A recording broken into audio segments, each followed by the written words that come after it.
Good morning and welcome to Manila. We are here invited for the formal launching of the cleanup of Manila Bay, and that is something historical in the Philippines. And you can see that there's a huge crowd of all 13 government agencies who are here to clean up Manila Bay. And we are here to interview people for our show. This is a special presentation of Straight from the Sky and My Happenings. And MyTV is here in Manila early morning to really come up and get into the story of the cleanup of Manila Bay. And we intend to really pursue this activity. And we'll see you around.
Sa MMDA, kasama ito sa aming mandato, ang paglinis ng Manila Bay, ang paglinis ng mga esteros, mga waterways, dahil alam naman natin na hindi malilinis ang Manila Bay kung hindi rin marilinis ito.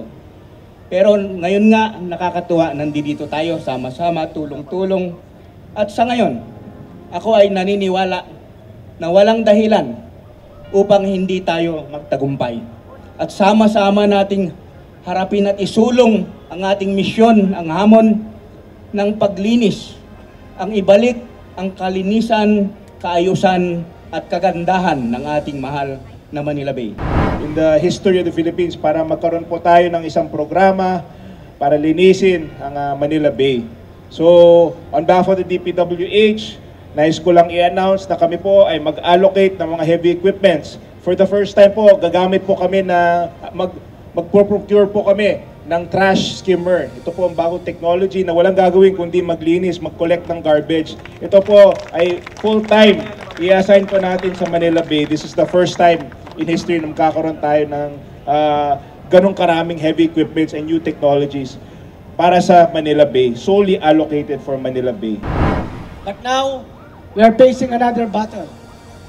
And the forces involved are everyone. Sectors from all walks of life. And the objective, to save Manila Bay. So what happened in our beloved Manila Bay? Bakit ito nagkaganito? Continuous degradation and abuses. 10 taon na ang lumipas mula na maglabas ang Supreme Court ng mandamos sa 13 government agencies upang linisin ang Manila Bay. Pero tingnan natin ngayon, halos wala ring pagbabago. Kaya itong laban na ito na ang magiging laban siguro ng ating buhay, pinakamalaking challenge. I understand now why the President ordered us to fix Boracay, because that is the prelude to the final battle, which is to save Manila Bay. Visionary and leadership of our President, Rodrigo Roa Duterte, who has been a staunch in the quest to solve lingering societal issues brought about by bad governance and lack of discipline. So this time, ipakikita natin ang political will. Sa parte ng DILG, magiging kasama nyo kami sa pagpapatupad ng batas. Bubusisiin natin mabuti ang mga establishment dito kung sila ay sumusunod sa mga batas katulad ng Clean Air Act, Clean Water Act, at Solid Waste Management Act. Last week ay nagpalabas ako ng memorandum sa ating mga barangay captains. Every week, sila ay magkakandak ng clean up sa kanilang respective areas where there are tributaries and rivers leading to Manila Bay every week. And I will account for their activities, including how much garbage they're able to pick up and dispose. Ladies and gentlemen, today's kickoff is only the start. Our journey will be challenging and may even seem impossible. But with all of us on board, I know it can be done.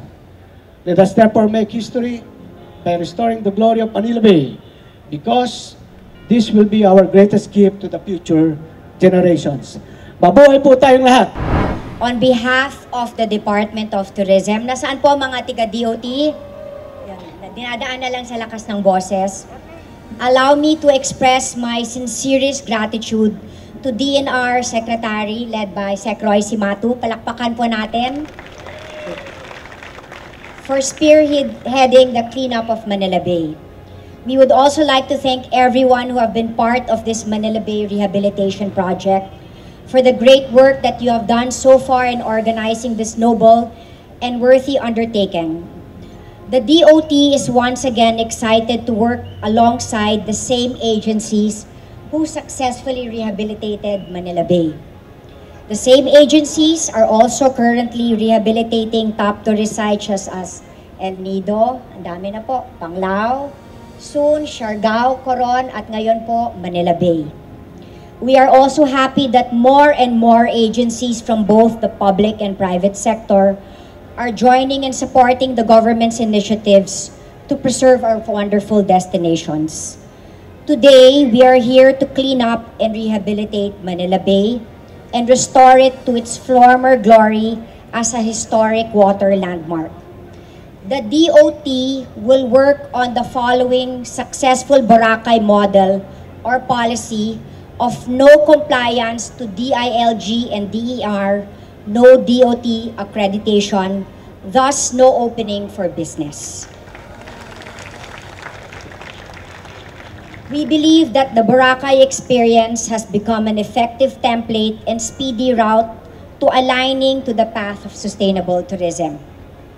We in the Department of Tourism are very happy to join hands with fellow government agencies, LGUs, surrounding the Manila Bay. Kaka-text lang sa akin ni Congressman Joet Garcia of Mariveles, Bataan. Marami po sila doon ngayon. In collaboration with the local tourism stakeholders and all the private establishments around it to help conserve the environment through various projects, starting with today's launch. Together, we will make Manila Bay a revered and inclusive tourist destination once again, a spot where you can view the best, most breathtaking sunset while relaxing on a clean sea breeze, and a place that can benefit from an influx of tourists to become a source of livelihood for nearby communities. Once again, maraming salamat sa pagdating ninyo today. Thank you. Ako po ay coral farmer sa Lubang, sa 100 Islands, sa Dumaguete. Marami kaming projects dyan na tinatawag naming hindi beds of roses, kundi beds of corals. Kaya ganun na lang po ang aking pagsuporta dito sa Battle for Manila Bay. Dahil maganda yatang makita naman na tumubo ulit ang ating corals dahil ang Pilipinas ay sentro ng Coral Triangle. Kita nyo, kilalang-kilala nila. The Philippines is the epicenter of the Coral Triangle. Hindi ba magandang bumalik ang corals dito? Alam ba natin ng ating lupain ay 330,000 square kilometers lamang? The land area of the Philippines is only 330 square kilometers. But our maritime domain is 7 times, 2.1 million hectares. Bakit tayo nandito lahat sa lupain? Ito ang ating alagaan, itong ating mga karagatan. Nandito ang kayamanan. Alagaan natin ito. Ito ay national treasure. Kung mapapaganda natin ang Manila Bay, lalo pa ang uunlad ang lugar. Alam ba natin na ang kalahati ng ating gross domestic product ay nanggagaling dito sa paligid ng Manila Bay. Isipin na lang natin, bakit ang Hong Kong na napakaliit na port ay siyang may pinakamalaking container port in the world? Dahil maganda ang facilities at malinis ang kanyang karagatan. Bakit malakas ang ekonomiya ng San Francisco Bay? Dahil malaki na yung port, malinis pa, mas importante na mas malinis yung lugar. Kung magagawa natin yon at magagawa sa buong Pilipinas, lalong uunlad ang ating Pilipinas, ang ating ekonomiya dahil lang sa importanteng paglilinis ng ating mga karagatan. Kaya halina, sama-sama tayo lahat ngayon dito. Dito na tayo sa Battle for Manila Bay. Maraming salamat. Kung kailan nagtitipon-tipon tayong muli upang isulong ang isa na namang napakahalagang proyekto ng ating pamahalaan, ang paglinis dito po sa ating Manila Bay. And I'd like to commit the whole 192,000 Philippine National Police, each and every member of the PNP, dito po sa ating Manila Bay cleanup. Muli sa inyo po lahat, hindi ko na po pahabaan yung aking sasabihin dahil everything has already been said. At ang sa akin lang po ay sana magsama-sama tayo. Let us all unite for this Manila Bay cleanup. Sa inyo po lahat, maraming salamat at mabuhay ang Pilipinas. Ito po ay isang laban. Sabi nga ba, battle for Manila Bay. Sabi nga, pag battle at gera, kailangan nandyan po ang sandatahang lakas. Kaya kami po ay kasama ng lahat ng stakeholders in this battle to para buhayin ang ating pong kalikasan, lalong-lalo na Manila Bay. At katulad po ng binanggit ni Secretary Esperon, ang ating pong buong sandatahang lakas, ang ating naval assets, ang ating air, ang ating equipment, engineering equipment, at ang ating buong puwersa ng Navy, Air Force at Army ay tutulong sa buong kapuluan upang patuloy na linisin ang ating kalikasan. Maraming pong salamat. Magsimula po nung ito ay natatag, ay nagsimula ng maglinis ng Manila Bay. Ngunit aming napatunayan na hindi kaya na nag-iisang ahensya ang paglilinis. Marami na pong task force ang itatag. Ngunit na kami naniniwala sa pagkakataong ito sa isang whole government approach na ang Manila Bay, sa paglilinis ng Manila Bay, ito ay magtatagumpay. Marami pong salamat sa atin lahat. Po, naitaas po natin ang ating kanang kamay at bigkasin ang 10 panunumpa para sa kalikasan. Nanunumpa ako na pangangalagaan ko ang mga nilikha ng Panginoong Diyos para sa tao. Nanunumpa ako na pangangalagaan ko ang aking bayan na nagsisilbing kanlungan ng aking kinabukasan. Nanunumpa ako na pangangalagaan ko ang kalusugan ng sangkatauhan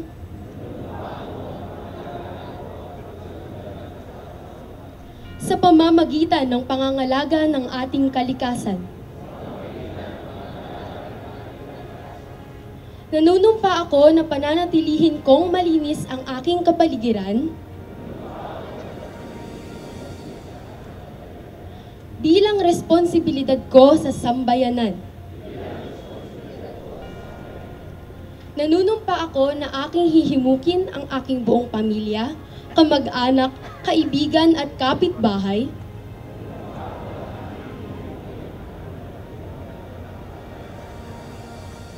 na ipagmalasakit ang kapakanan ng ating kapaligiran.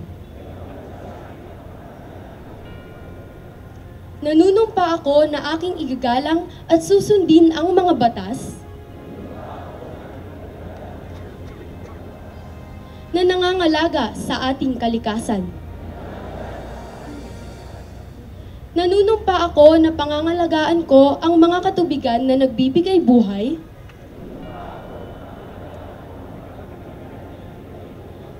sa kalikasan at sangkatauhan. Nanunumpa ako na simula sa araw na ito ay magiging kabahagi ako ng solusyon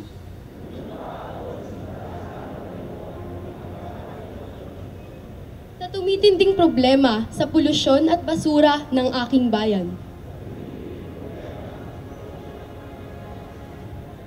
Nanunumpa ako na gagalangin ko at ipaglalaban ang aking inang kalikasan. Nanunumpa ako na ipaglalaban ko ang karapatang mabuhay ng susunod na henerasyon sa isang malinis at maunlad na bayan. Gabayan nawa tayo ng Diyos. God save Manila Bay.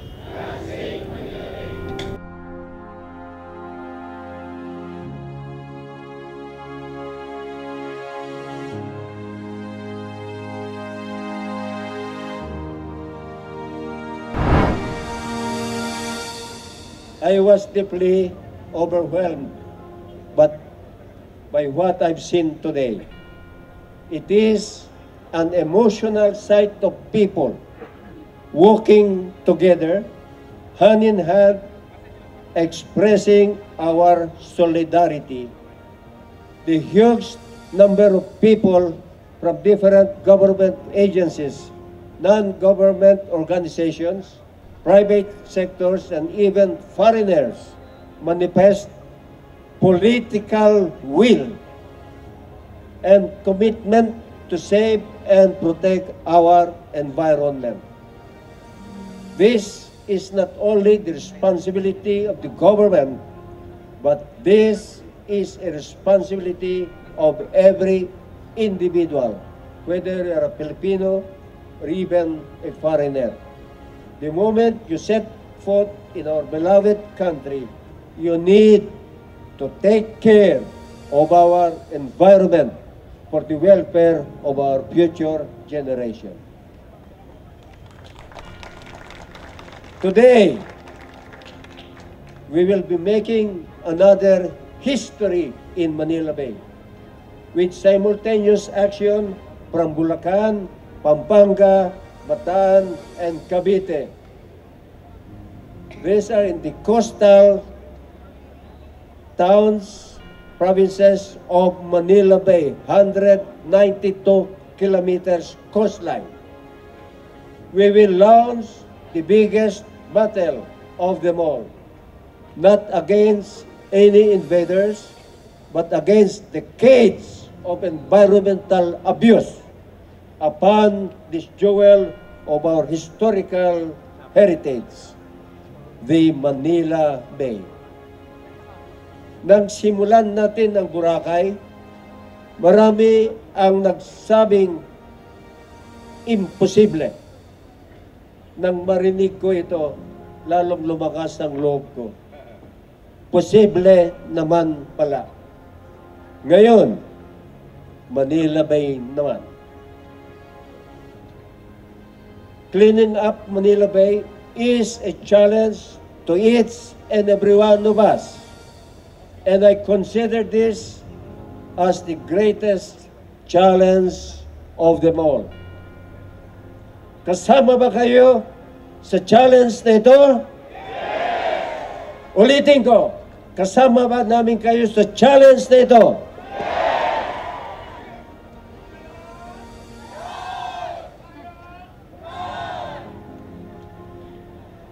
With this strong order from our President, President Rodrigo Roa Duterte, I will stand firm beside him and with the other members of the Cabinet, with the Manila Bay Interagency Task Force. And with this, we accept the greatest challenge. The challenge was only dubbed as the Battle for Manila Bay, but we will deal with it right from the source, from the illegal water discharge of abusive establishments.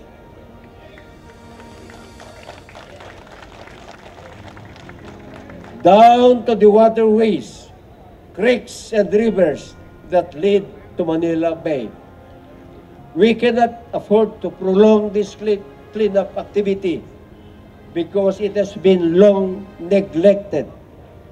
What we failed to clean up in the past should be dealt with accordingly today, and that we will sustain in the future.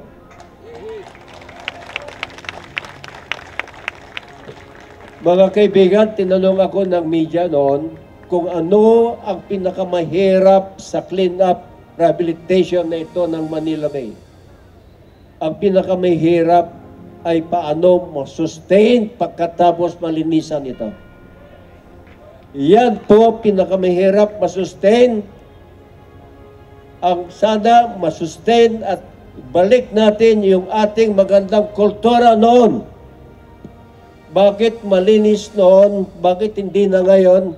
Nagiba na ba yung kultura sa paglilinis? Ibalik po natin yun.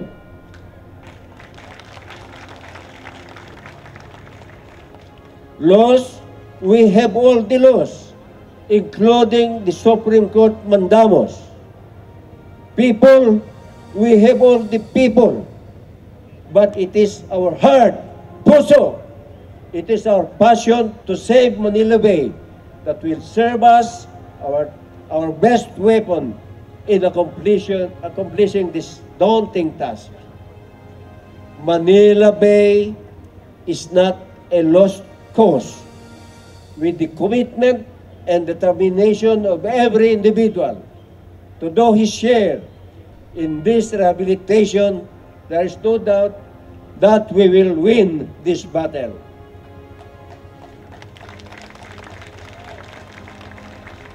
With this, I leave a challenging question to all of you. Kung hindi tayo ang magsisimula, sino? Kung hindi ngayon, kailan pa? Kaya't lagi po ating tandaan, ikaw, ako, tayo ang kalikasan. With this note, guide us, O Lord, as I declare the battle for Manila Bay. I declare the start of cleanup, rehabilitation, and sustain Manila Bay. And therefore, I direct the DNR, the LLDA, to issue the cease and desist order for those who violated environmental laws here in Manila Bay. I also direct them to issue the notice of violations of others. Also, I will direct the MMDA now, the DNR, to go to their respective line of departure. We called it in a battle, the line of departure where you start. Pag umalis ka sa line of departure, you should not go back anymore. Ito kasi sa military, line of departure.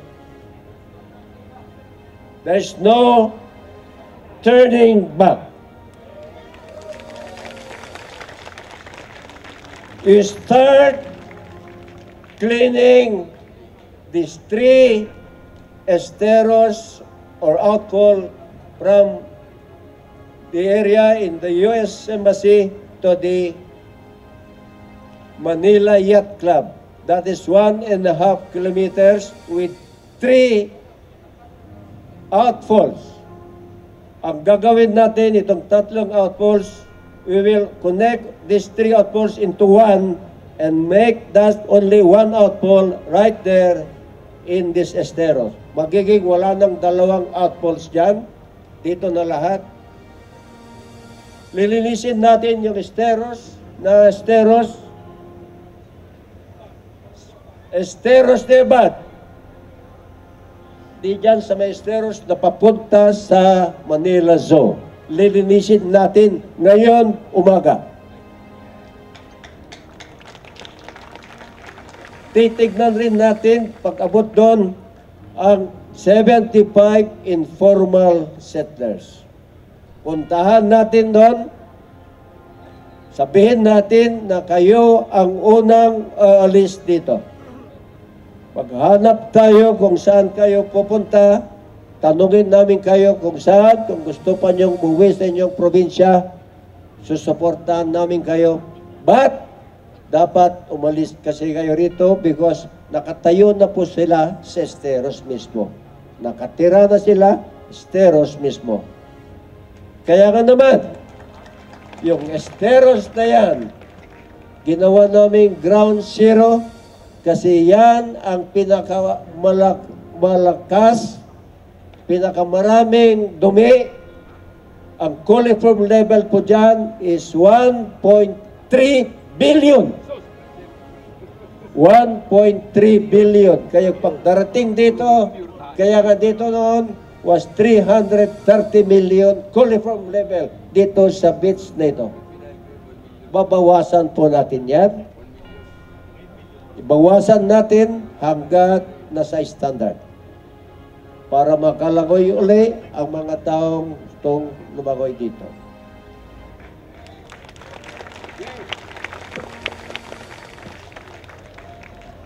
So with that, basahin ko yung nakasulat na sinasabi, Save Manila Bay. Save Manila Bay. Save Manila Bay. Bago ako magtapos,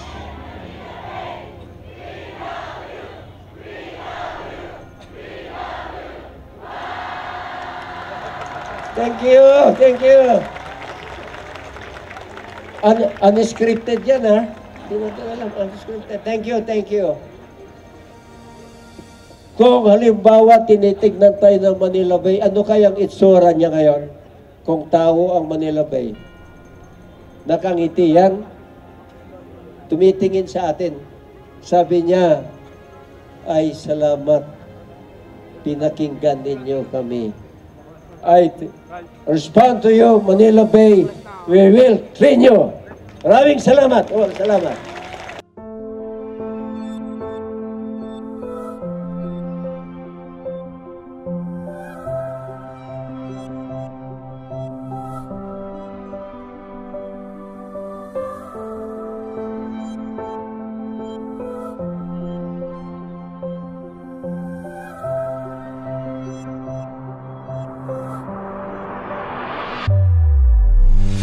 Thank you for staying with us. If you see, I'm here in Manila Yacht Club in front of the Manila Bay, and you will see a map provided by a Cebuano, Tony Oposa, who is with me, to explain to me about this map.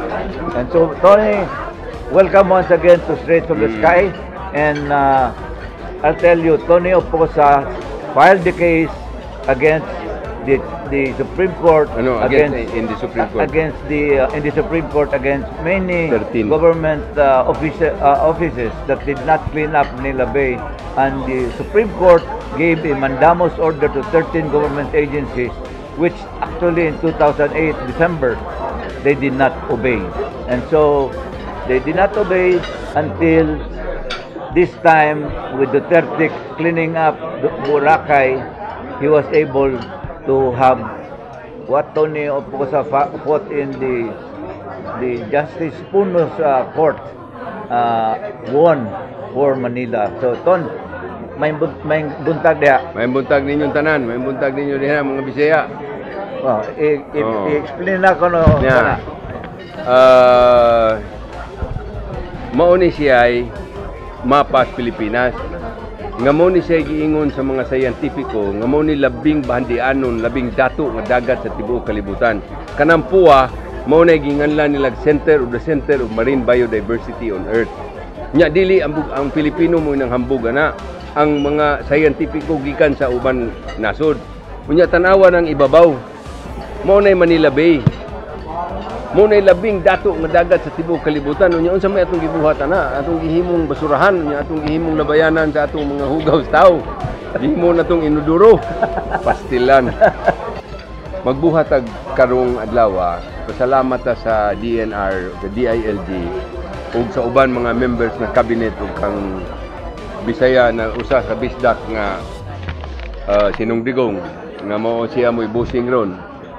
nga sila'y dunay political will, doon na sila'y kakusog, doon na sila'y determinasyon nga ilang limpyuhan kining Manila Bay. Ako ton, maluoy ko nimo. Kay you were victorious in the Supreme Court. You know, it's not every day that you win something in the Supreme Court. December 2008. Yet 13 government agencies did not follow the mandamus order. How did you feel when that happened? Well, you practically forget it. You know, after a while, I stopped. I said, I do not care. I have done my share.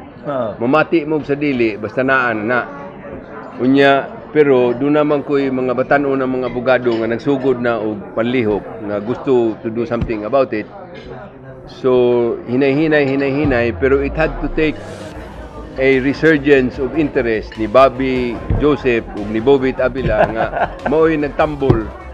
Unya namati ang mga taga Manila. Unya it had to take somebody who is not from Manila, which is the ironic thing.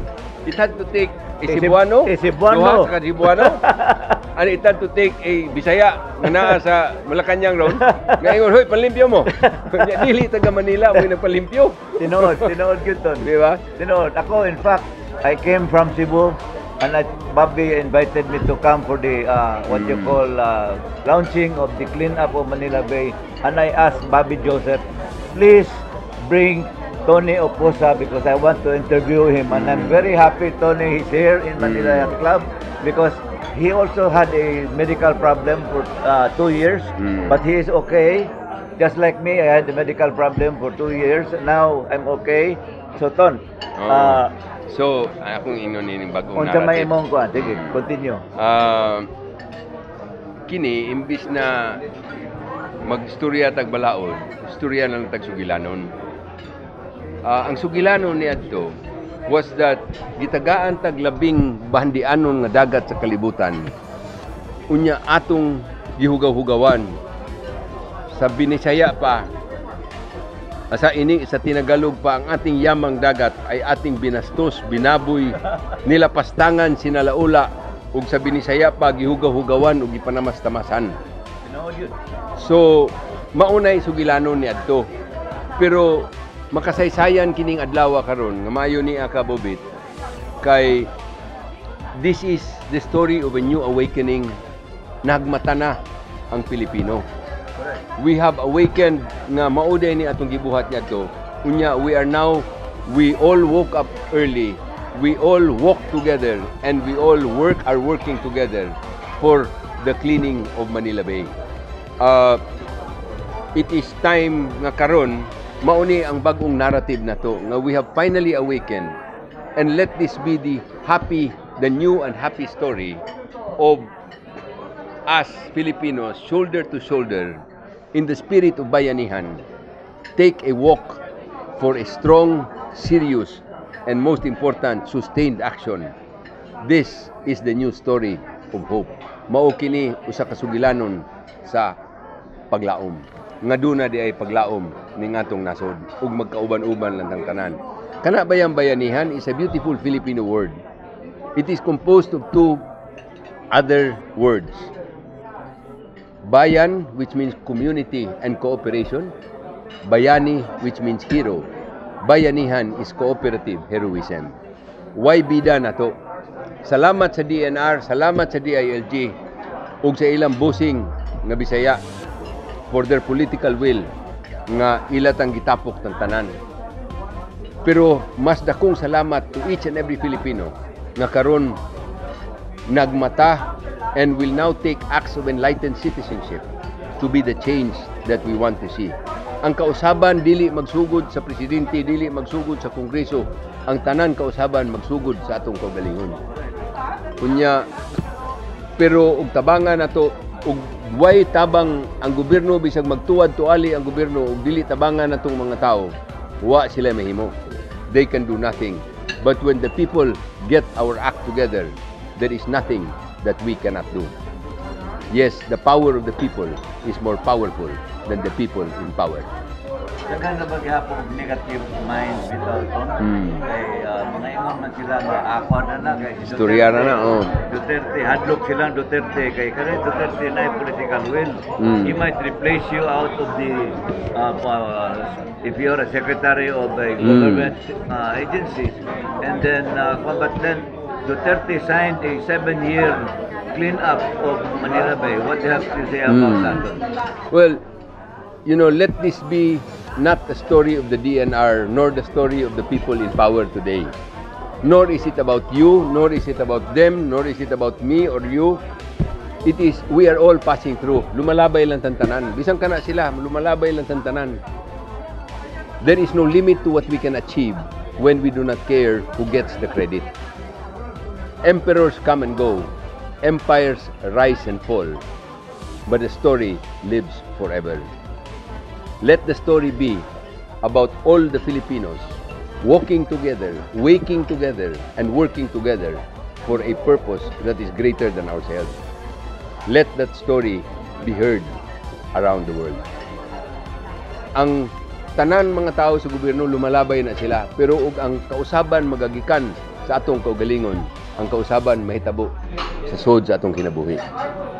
Kita ang taga Cebu, konsulte ko nimo, daghan na kay ni urge na ko ton na kung lihok man lagi kag Manila Bay, ngano di man ka mo lihok paglimpyo sa estero sa Sugbo, sa Bandako.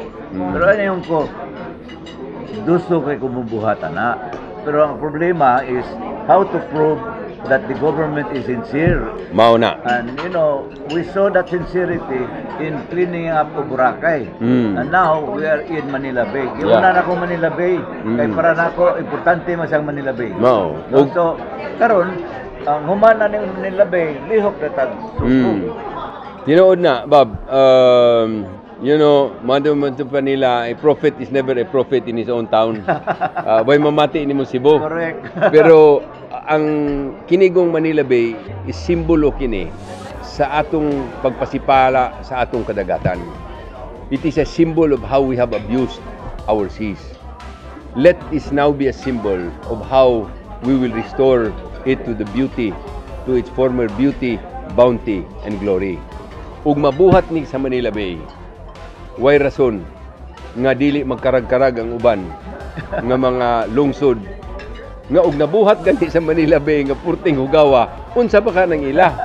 Unya makakita sad sila ang atong gamiton karon nga pamaagi, nag-istorya man nilang mga kuan sakay migikan padong dinhi nga ang atong strategy karon. Ako ni gamit og balaod 30 na kapin ka tuig para ipatumhay, ipatarong ning mga sayop. Pero dili di ay sakto man sana usahay, wa koy agi 30 na ka tuig, wa koy agi. Pero karon ang atong gamiton ang positive approach. Unsa man na nga akong giistoryahan ang mga cabinet members nga pangitao na to ang kinsay nagbuhat og maayo.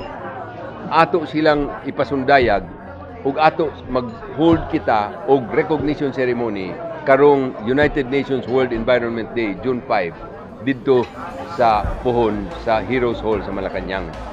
Ug ato nang mapakita nga kini si Tal Polano sa barangay so and so, kini si Juan de la Cruz dito sa Bataan, sa Kuan, si Pedro sa Cavite, si Kuan, si Juanito sa Bulacan. Hinumdumi ba yan ninyo kining Manila Bay? 190 kilometers. Not only 190 kilometers, 2 regions, NCR, 3 regions, NCR, Cavite, Calabarzon, and then kining Pampanga, Bulacan, and Bataan. Oh, Bataan, malalim ka kadako na na. Unyag, malimpyo ta na. Unsa may rason nga dili na to malimpyo ang uban, di ba? So, ang atong buhaton nga imbis manggukod tas mga bati, atong pangitaon ang mga maayog agi aron atong ipasundayag sila sa hamiling katilingban. Aron ang uban ma-inspire, ang uban maengganyo, sila sad mobuhat og maayo. Didto ko karon bag-o Bob sa Mandawi. Ang mayor ug ang vice mayor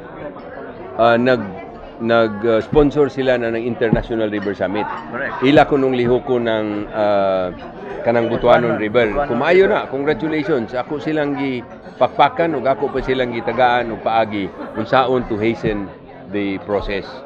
Nga dili sila moy basulon sa tao. Kay bawo man ka kasabot ba yatas mga politiko nga ang politiko mahadlok mangusog, mahadlok mangisog Kay naabi ay butante. Mga butante ba yan na? Bi ang barangay captain dili maka pangisog sa mga iyang constituents, iyang mga tao kay eleksyon ba ating barangay captain. Correct. Ang mayor sad di sad makapasangisog sa mga barangay captain kay magsalig ba sa chance boto. So atong pangitaan og paagi nga dunay order, either order or memorandum of agreement together with the office of the ombudsman nga ilang i-implement upon the cooperation of the office of the ombudsman and the DILG. So doon na sila ikapanagang nga dili ba ni ako, hindi sugo nako. Di ko muli Ako'y masikwati. So tinuod siya na. So this is the strategy that ato sang gamiton din We are not fighting them. We are humanatag kumbati. Napo katuig namong kumbati susgado gikan sa RTC sa Cavite ngadto sa Court of Appeals abot sa Supreme Court. Napo katuig mong kumbati. Way panding-panding. Good. Kuan lang, kautlas mapildi kaut Mao. Pero kaluoy sa Dios niabot niya ilang nagpasalamat ko nimo Bob ug kambabi nimo Bobit ug kambabi nga kamoy ni pagtabang og tambol nini nga pagpahibaw unya nasakyan sa ni Duterte, nasakyan ni Secretary Anyo ug ni Secretary Simato tungod sa ilang mga amigo.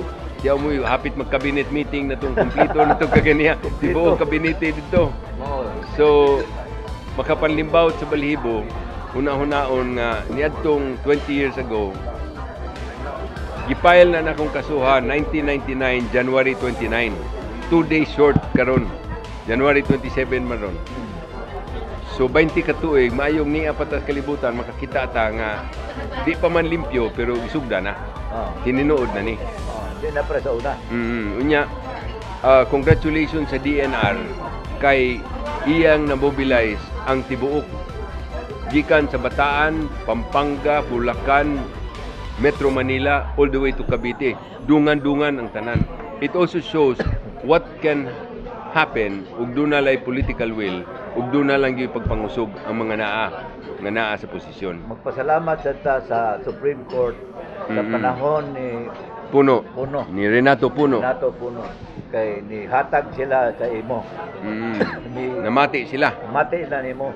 Pero wala mamati ang 13 government agencies. Munang natug sila for 6 years under Pinoy.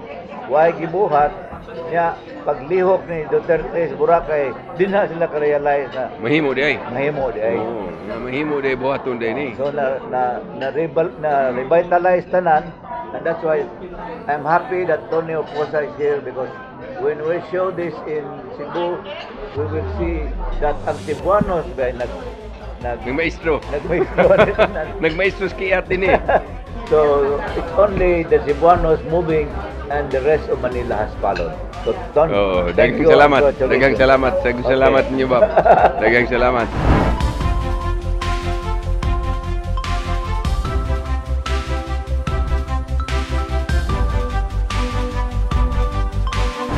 And yes, we are with our good friend Commodore Bobby Joseph at the height of the launching of the Manila Bay Cleanup Project. And I just learned a story that after talking with Tony Oposa, that Gloria Maris, which was supposed to be the venue for the press con, was closed. And then Simato himself brought the order to close Aristocrat. I mean, these are companies or restaurants that were here in Manila Bay that did not have any sewage treatment plant, and I think Simato is doing something very good. So now, Bobby, how are you? Well, with all of the blessings happening to us and gifts from the Holy Spirit, I am in high spirits, and I never ever expected this thing. It's a miracle, this thing to happen. Well, it's not a miracle. I think the Holy Spirit is always with us. And when I challenged you and you accepted, it was not to clean up Manila Bay, but to spearhead the other agencies to wake up. And in fact, a fellow Cebuano, Tony Oposa, whom I just interviewed, was actually the beginning of filing a case against this government to clean up Manila Bay. Imagine a Cebuano. But then the Supreme Court did not do anything, and no punishment to any government officials, because I'm sure the president did not force them. And at the end of the day, you had 6 years under President Aquino, which did nothing. And then when Duterte showed that he could clean up Boracay, and then you became the commodore of this Manila Yacht Club. And I said, what, you'll be a commodore?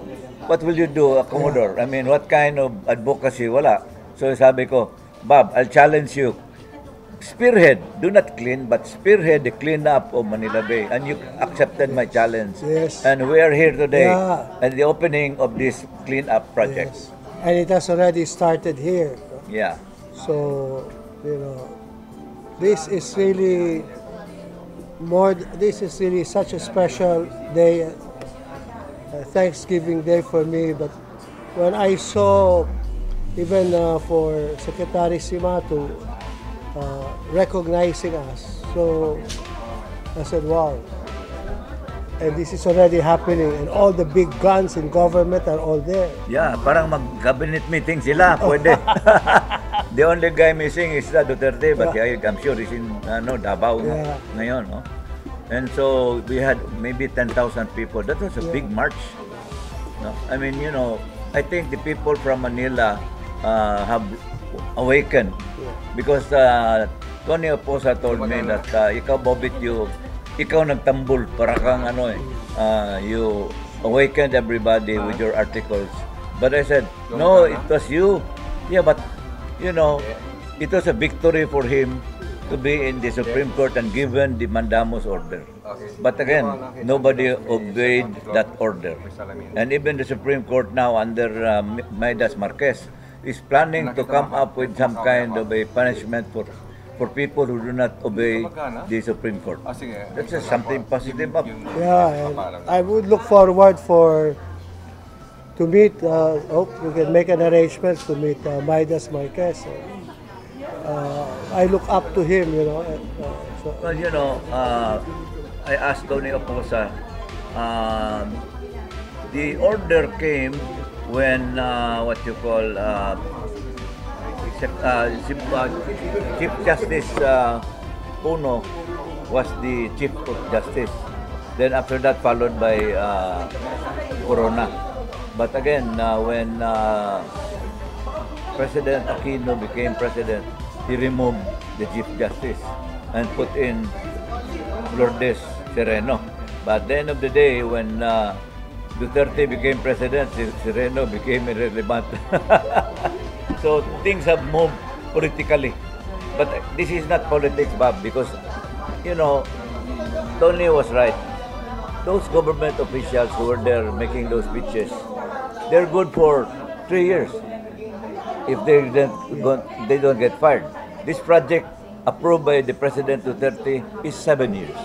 So it means we have to have a president who will follow through. So what do you think you can do? Well, at the moment, if when the campaign comes, we will see to it that they will be interviewed and they have to commit that this would follow through. Second, if they don't, but I cannot see the reason why they cannot, because by that time, it's already practically clean. The people living in waterways are gone. And if they're staying there, it's contained. And they have some barriers so that they won't throw things. So there will be a lot of developments that will spring. And if within these 3 years, some areas will be developed already, and the dwellers can be moved somewhere, and they will see that there will be a big improvement. There's a park or a place that a hotel or something, a complex can come. So the people who will see this, they will say it's a wow. It is. It would be a wow. And now, the election now is coming next year, and Manila, and this will be a hot contested place. So Yes, that's true. and we feel right now that the government is not happy with the present situation in Manila. Well, this Unity Walk, Bob, you and I walk from Manila Hotel. From Manila Hotel to the Manila Yacht Club. It's Yeah. about 3 kilometers long. Yeah.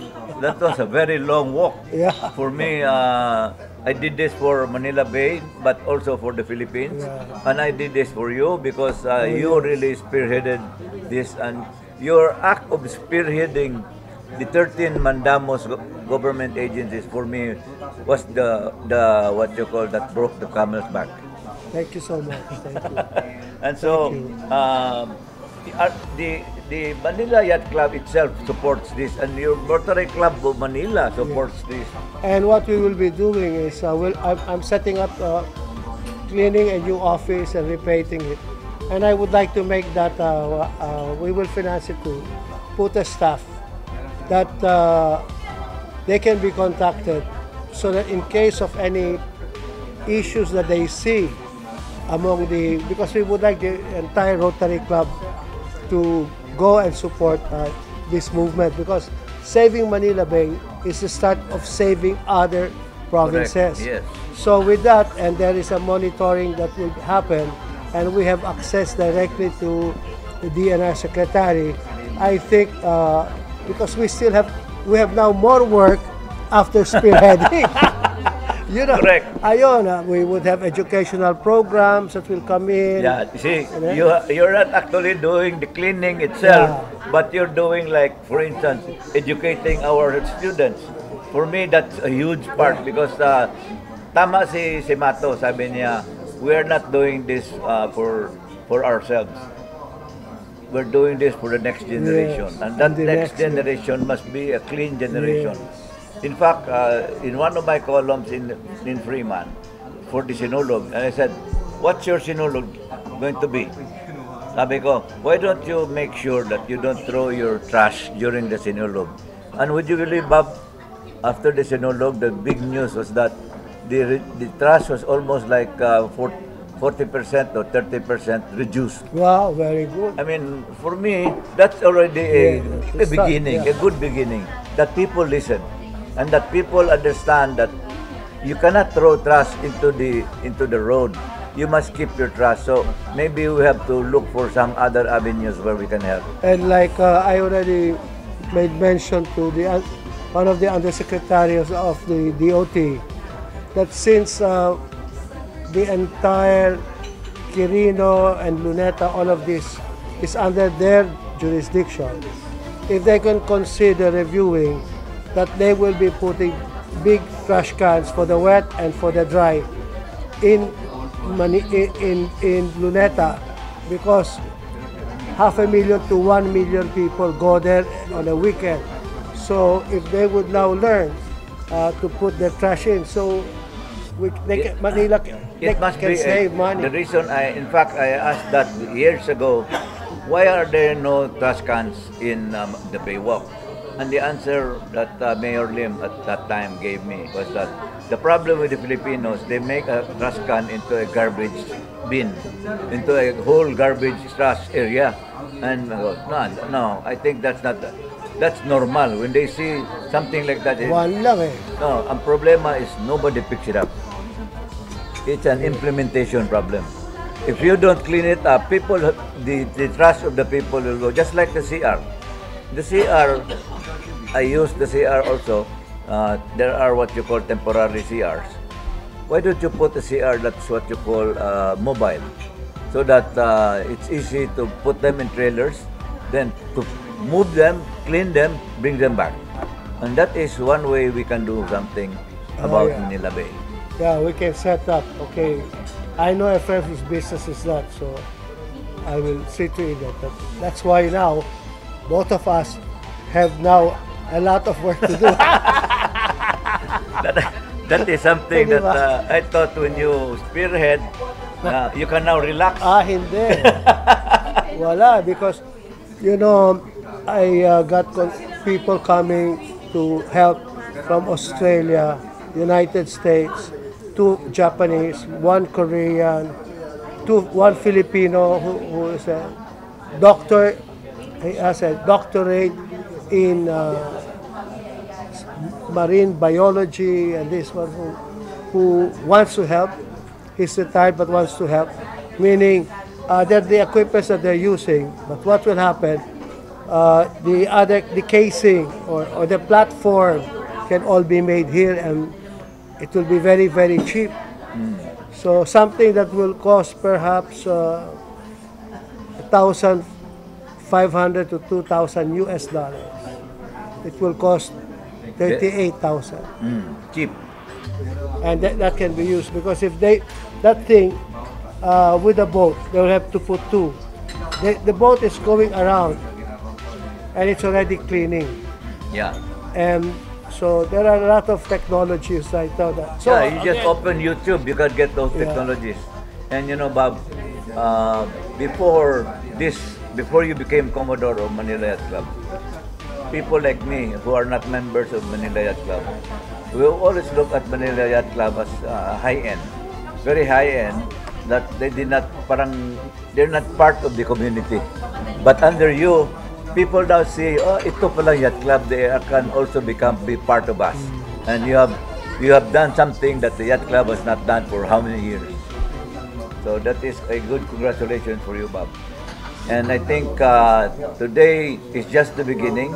You and I will continue to make sure that any complaints, we will address them, make sure that this project will never fizzle out. Because there are too many negative minds they think that government people will not finish this, will just do it because they have no choice. But at the end of the day, as I said, President Duterte signed a 7-year what you call a project. That means he signed a project even after his term. So this is something that Bobby Joseph has done, and for me, Bobby, congratulations. Thank you, sir. And thank you for talk. Thank and you. You've seen the beginning of the historical cleanup of Manila Bay, and thank you.